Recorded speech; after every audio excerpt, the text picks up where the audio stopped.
Alors, voici l'écran que vous voyez dès que vous lancez la plateforme, dès que vous lancez le navigateur à l'adresse de la plateforme. Donc, vous devez vous identifier. Donc, je vais le faire.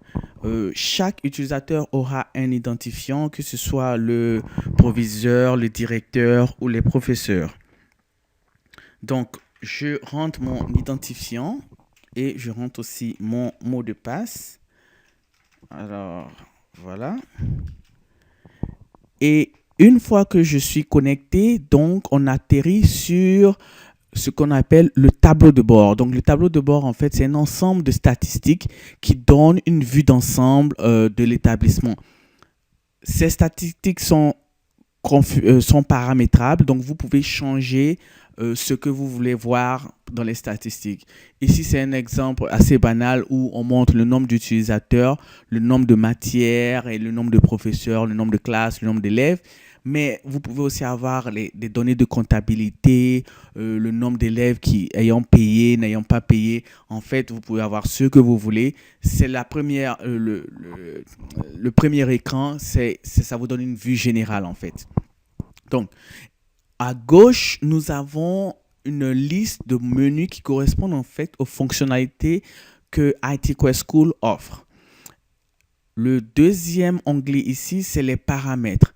En fait, nous pouvons configurer l'établissement de A à Z, que ce soit les matières, les frais scolaires, les niveaux d'études, tout peut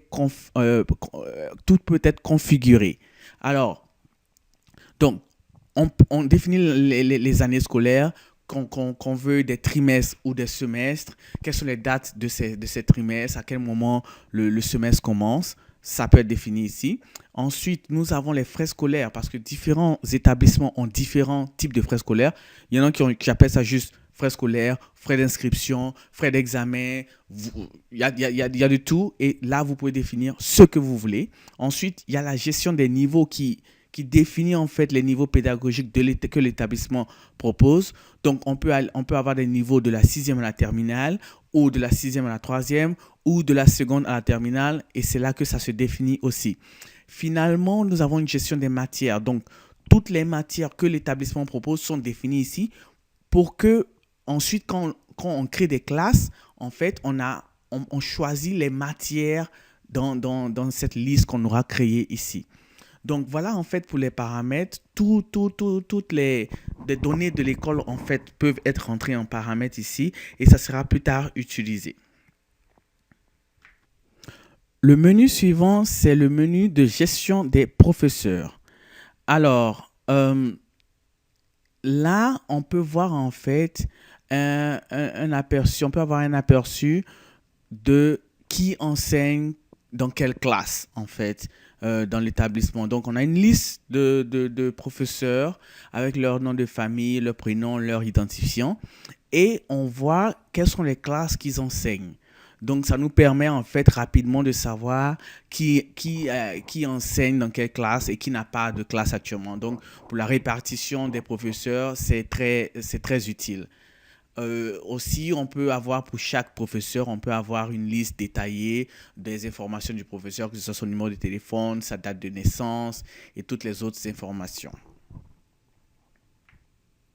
Ensuite, nous avons un menu d'admission. Donc, une fois qu'un élève a accepté dans l'établissement, c'est ici qu'on vient pour rentrer les informations de l'élève. On rentre toutes ces informations. On peut même choisir une photo. Et il y a un module séparé qui vous permet aussi de prendre des photos numériques et de générer des cartes d'étudiant. Mais sinon, ça, c'est pour les informations de l'étudiant.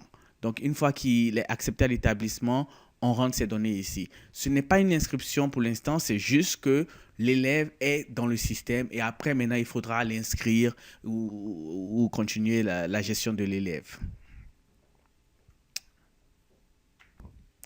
Le prochain module, c'est le module de gestion des élèves. Ce module comporte toutes les informations liées aux élèves. Donc là, on a la liste de tous les élèves de l'établissement. Il y a différentes pages s'il y a beaucoup d'élèves. Alors, ce qu'on peut faire, on peut voir rapidement la classe actuelle de l'élève. pour l'année scolaire en cours.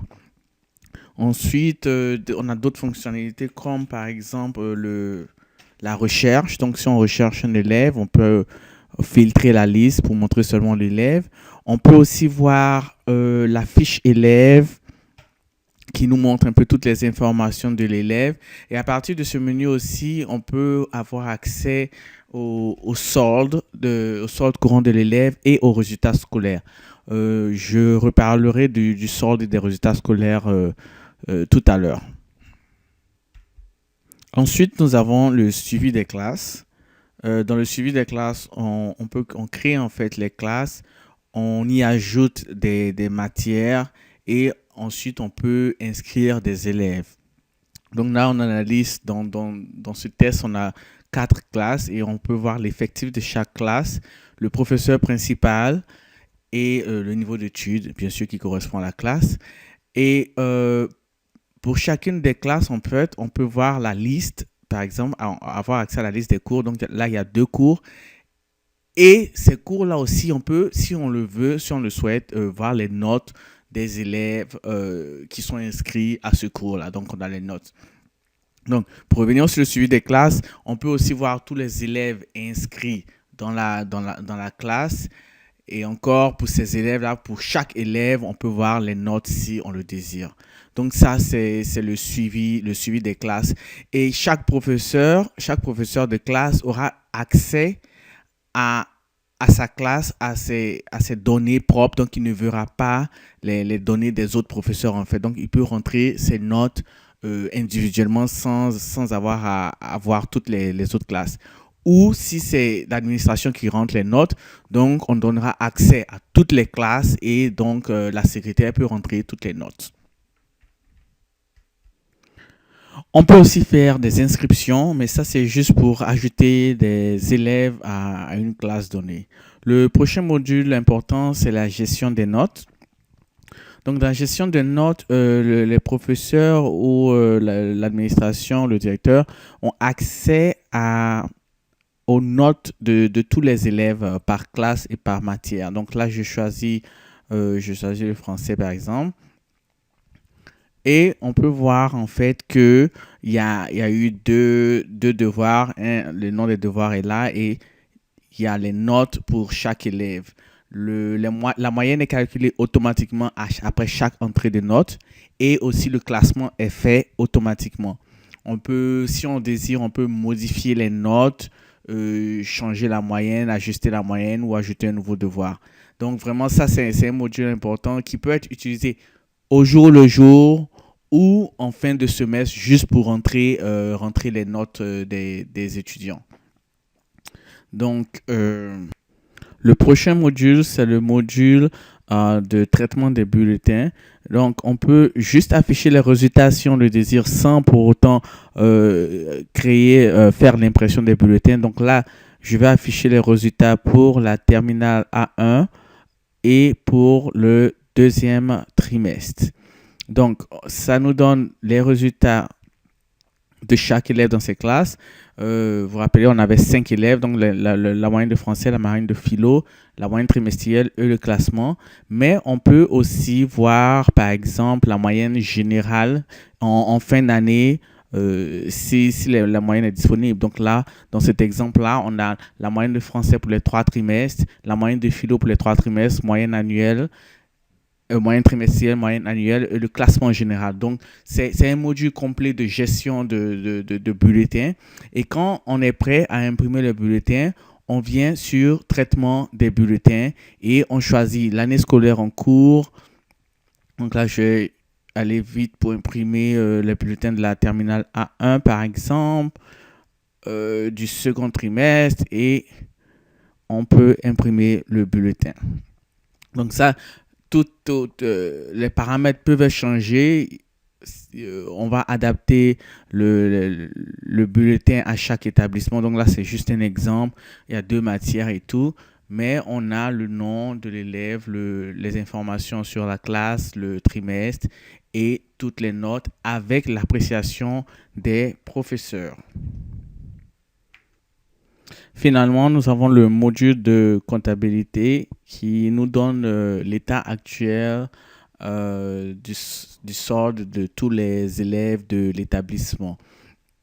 Donc, le solde il est calculé automatiquement une fois que un élève, par exemple, est inscrit dans une classe.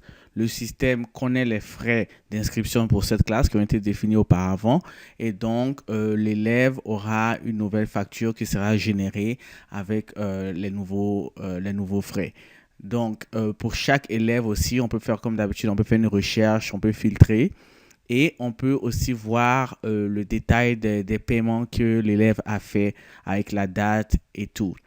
À tout moment aussi, donc on voit le solde courant, à tout moment, on peut effectuer un paiement pour l'élève. Et donc ça, c'est un module très, très intéressant parce que ça vous permet à n'importe quel moment, en fait, d'avoir une vue globale de qui a payé, qui n'a pas payé et tout. Et les échéances aussi peuvent être définies. Donc, le système peut vous envoyer un email ou vous envoyer un message sur le tableau de bord pour vous indiquer qu'il y a des élèves qui sont en retard dans leur paiement. Donc, voilà un peu un aperçu de, de la plateforme IT Quest School. Continuez de nous suivre sur YouTube où nous avons d'autres vidéos qui, elles, vont plus en détail sur chacune des fonctionnalités proposées par la plateforme.